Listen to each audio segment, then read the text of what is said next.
It's interesting because I was listening to what you were saying in the beginning about how when we're separated from spirit, we could really feel it, and it can be very difficult. And the sickest story I usually share is about how I've gotten to where I'm at today, and I will probably share some of that. But what I want to say to everybody is one of the stories that's been happening in my life right now is it's been really difficult because I'm up-leveling, I'm expanding, I'm changing, I'm growing. I'm choosing not to live my life in the same way.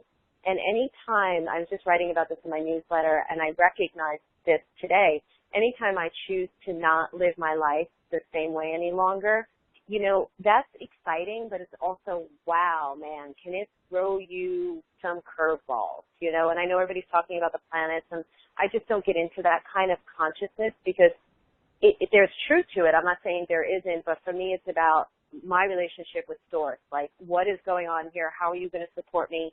How is this going to work? So 2 a.m. last night, I'm up out of my bed trying to get myself calm again, find that peaceful moment, work through my fear, work through what's going on in my life, hitting that next level, not shutting down from opportunities and what I want to change. So I share that with all of you because, like I was talking to Patricia earlier before we started talking, and we both felt the same thing.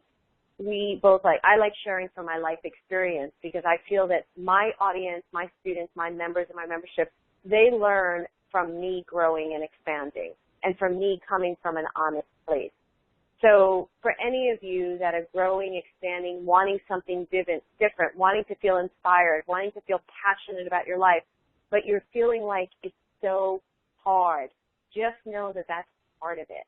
And the way that we define it or the way that we experience it or receive it is really up to us, and that's where the work is. So for me, a moment like last night that sent me into stress, that could have gone on for weeks in the past, but now it lasted like an hour. I got up, did some work, did whatever Spirit told me to do, got into some reading material and got a plan and went back to sleep and had this beautiful dream about my little dog that died like 2 years ago.